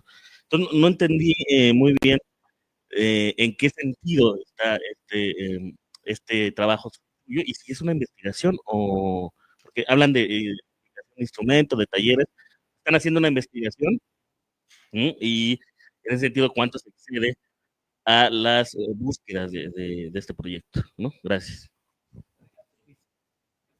Gracias. Un poco Hugo ya lo comentó, pero sí, o sea, entender el juvenicidio como esa, eh, digamos, la aniquilación, ¿no? de un grupo en particular, ¿no? Y ahí implica lo que decía por ahí Tony sobre a ceñirlo a la cuestión de la desaparición y la aniquilación de los jóvenes. Siento que luego la violencia, eh, cuando se habla de violencia, terminamos hablando también de precarización, ¿no? Se discute como parte del contexto y creo que eso es importante reflexionarlo a partir de, estamos entendiendo el todo como una parte o la parte como un todo, ¿no? Un poco en lo que comentábamos en la primera sesión, ¿no? O sea, eh, pareciera que todos los procesos de precarización derivan o conllevan un fenómeno violento, un acto violento, ¿no? Entonces, como, no que no sea así, pues, pero a lo mejor en términos analíticos sería interesante separarlos, ¿no? Por un lado. El otro es también esta idea de pensar en los pares opuestos, ¿no? He estado leyendo, obviamente no hice una revisión bibliográfica como ustedes, pero sí están apareciendo estos otros conceptos que se contraponen a la violencia. La cultura de la paz, la biofilia, como ese amor a la vida. Y ahí hay otro enfoque muy interesante que a lo mejor se ciñe a estas experiencias de las madres buscadoras o de procesos de construcción y de rehabilitación del tejido social, ¿no? A partir de prácticas artísticas. Entonces, a lo mejor ahí nos falta, digamos, no solo hablar de violencia, sino también hablar de otros procesos de reconstrucción que derivan de esa violencia, ¿no? Y en el caso de las compañías, entiendo que es en el contexto universitario, pero siento que estamos cayendo en lo que estamos criticando. Reducimos a la juventud en su característica de estar en un tránsito o en una trayectoria escolar, ¿no? Es decir, asumimos que todos los que están en la universidad son jóvenes. Y también ahí yo creo que hay oportunidad de problematizar esa cuestión. Y por último, y ya me callo, creo que en general a lo que le debemos de apostar es a encontrar referentes que no sean los occidentales anglosajones que ya todos conocemos. Y un poco lo que pasa con las pandillas es eso, ¿no? De todo deriva o mucho deriva de la matriz de la sociología urbana, de la escuela de Chicago, de allá viene, ¿no? A lo mejor tenemos que hacer esta revisión, pero tendríamos que poner atención en los que no están ahí. Creo que ahí es el aporte que pudiera hacer este trabajo, ¿no?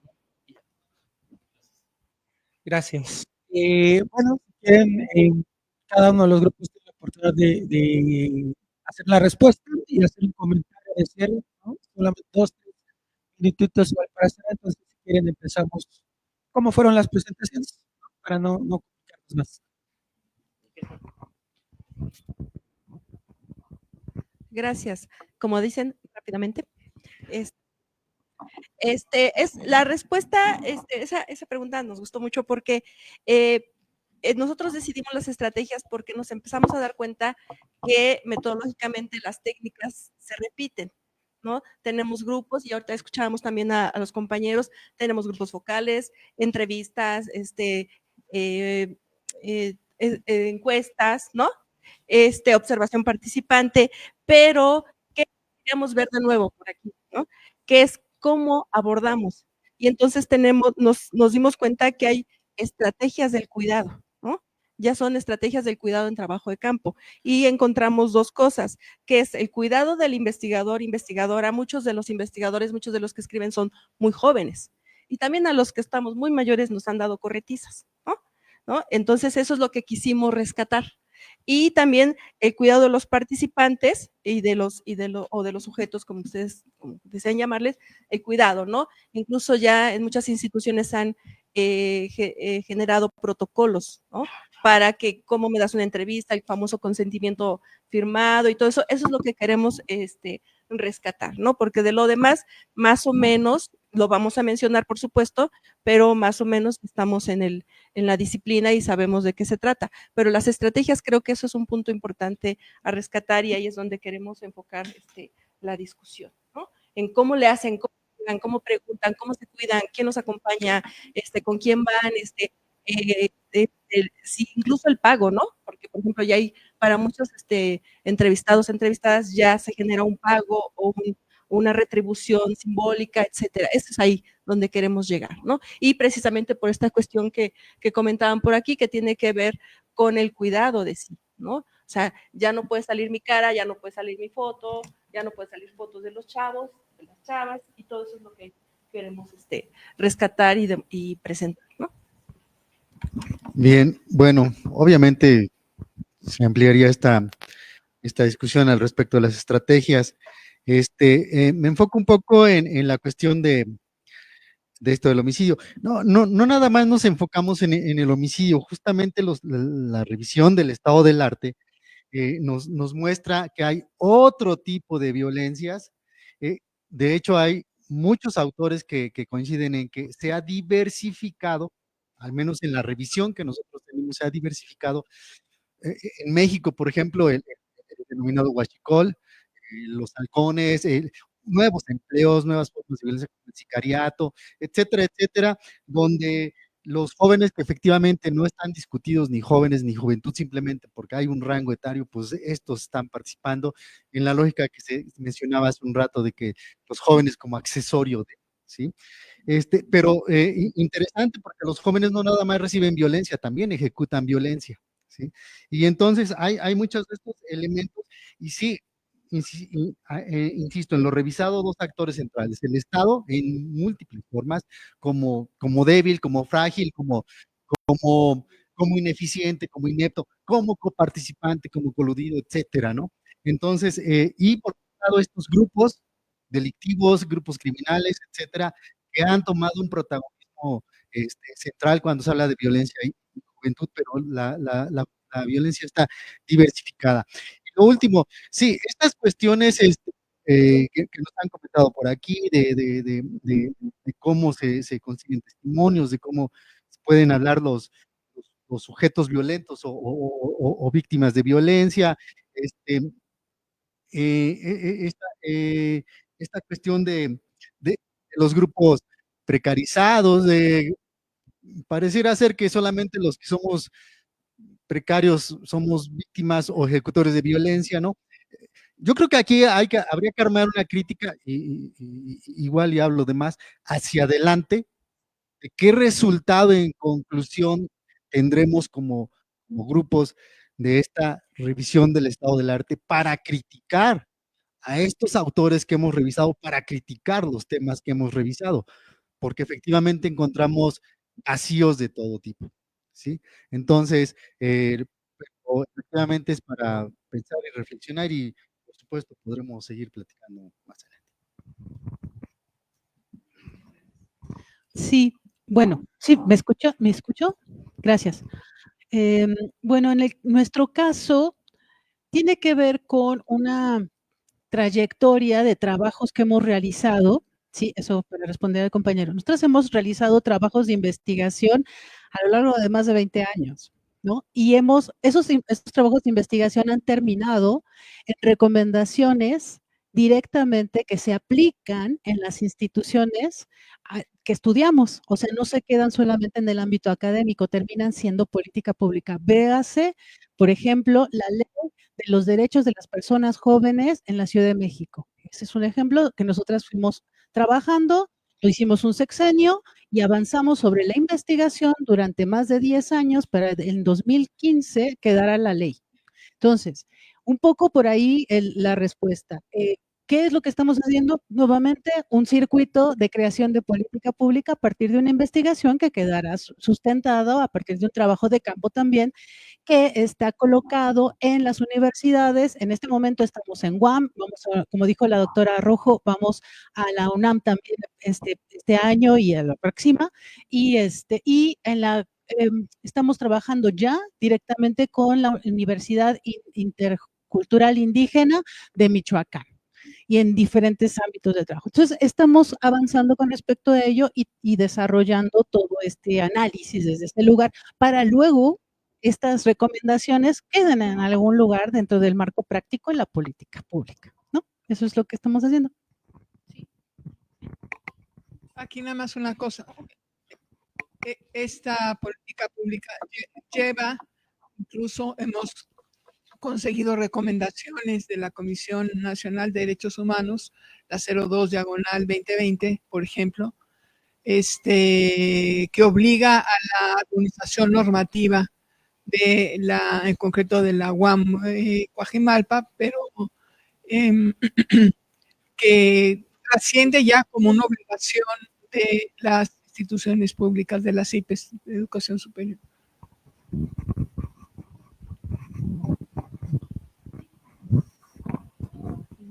Nada más, así muy rápido. Si bien es cierto que por juvenicidio se pueden entender muchas cosas, no desde nuestra perspectiva, sino de acuerdo a lo que han estudiado los investigadores, creo que es innegable que ha sido un concepto que ha atravesado, que ha impactado a muchos para acercarse precisamente a este tipo, digamos, como de estudios.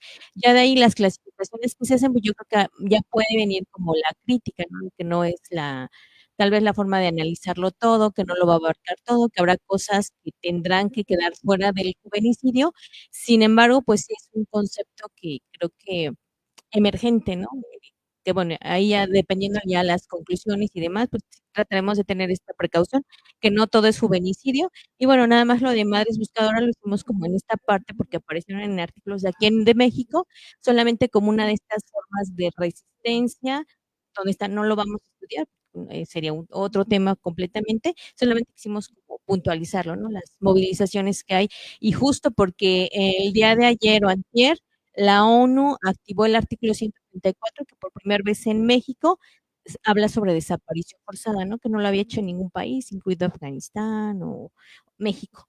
Desaparición forzada, entonces yo creo que ahí, citando a Rosana Rey, yo creo que todos los que están en juventudes tendremos que mirar, pues precisamente decía Rosana Reguillo, a quienes están trabajando directamente con esto, ¿no? Porque, pues insisto, ahí es no un golpe, pero es como una luz, ¿no? Pues sí están todos los otros jóvenes, pero los que no están, ¿cómo los estamos encontrando? Por eso cuando encontramos el concepto de territorio, decimos, ahora hay formas de clasificarlos, ¿no? En cajuelados, que en cobija. O sea, esas formas de clasificar los cuerpos es impresionante. Entonces, yo creo que en algún momento más adelante tendrá que haber un registro de todo lo que están haciendo, ¿no? No es gratuito que muchos de los grupos o colectivos estén haciendo el trabajo del Estado, ¿no? Obstante que las mamás, pues, insisto, se hacen especialistas en derechos humanos, forense, integración de carpetas, y que están siendo recibidas. Entonces, en ese sentido, creo que el juvenicidio ha detonado otros estados, pero de análisis, pero aquí no lo abarcaremos solamente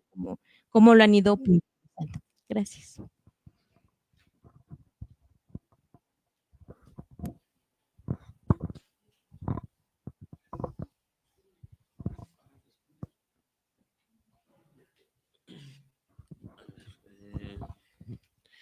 En esta distinción, sobre todo binaria, que hacemos entre lo criminalizante y no criminalizante, pues también hay una serie de observaciones y de análisis respecto a las pandillas, ¿no? bueno, pensando desde la visión y como para responder a ambos, desde la visión muy de la seguridad nacional, ¿no? Viene de desarrollo de eh, varios investigadores estadounidenses que van a hablar de pandillas de primera generación, de segunda generación, de tercera generación, otros van a hablar de pandillas transnacionales, transnacionales. El asunto es este proceso, sobre todo de transnacionalización, es lo que lleva a una serie de imaginaciones que asimilan muchas veces a pandillas con delincuencia organizada, ¿no? Hay procesos muy fuertes, sobre todo, por ejemplo, en Centroamérica, en donde la misma presión, digamos que profecías autocumplidas, llevan a que las pandillas como la MS o el Barrio 18 lleguen a tener cierta estructura que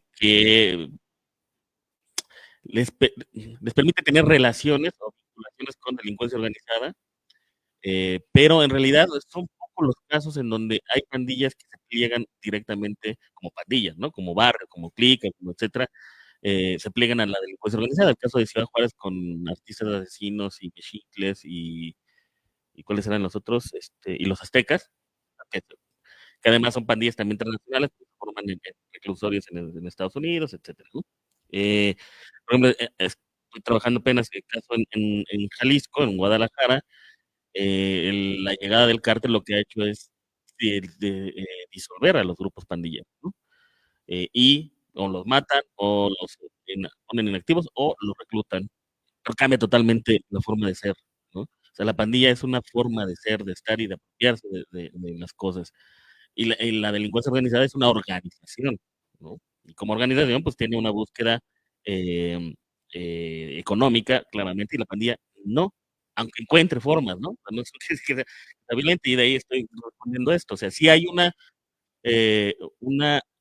observación clásica, pero no es lo mismo leer a Thrasher que leer a Win Sabenige o a Matt Maguire, ¿no? O a McNamara, ¿no? Otros que se avientan unos viajes y unas maromas bien interesantes sobre cómo hay una unidimensionalización de los sujetos pandilleros como puramente delincuentes, ¿no?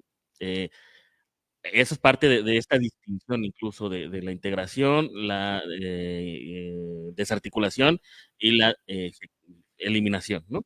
Esa es parte digamos, la plataforma desde la cual estamos analizando los trabajos, y no les estamos pidiendo a los trabajos que hagan lo que nosotros queremos que hagan, ¿no? Porque también de repente escucho como cosas así de, no, los trabajos hacen lo que hicieron. El asunto es cómo los vamos a analizar y cómo vamos a hacer a partir de ellos una herramienta que nos permite entonces poder tener o proyectar mejor herramientas de análisis, ¿no?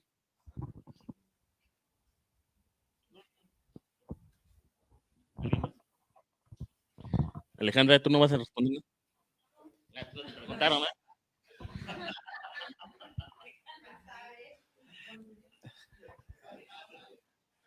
Bueno, pues vaya, hay temas que se van quedando, ¿no? Preguntas. La idea es, más allá de este espacio, seguir, continuar el diálogo, más bien continuar el trabajo en las reuniones que tenemos, que han sido la mayoría virtuales, ¿no? En donde se han ido presentando cosas, se han ido abordando dudas, se han ido aconsejando algunas estrategias de búsqueda. Bueno, vamos a cerrar entonces aquí la segunda mesa.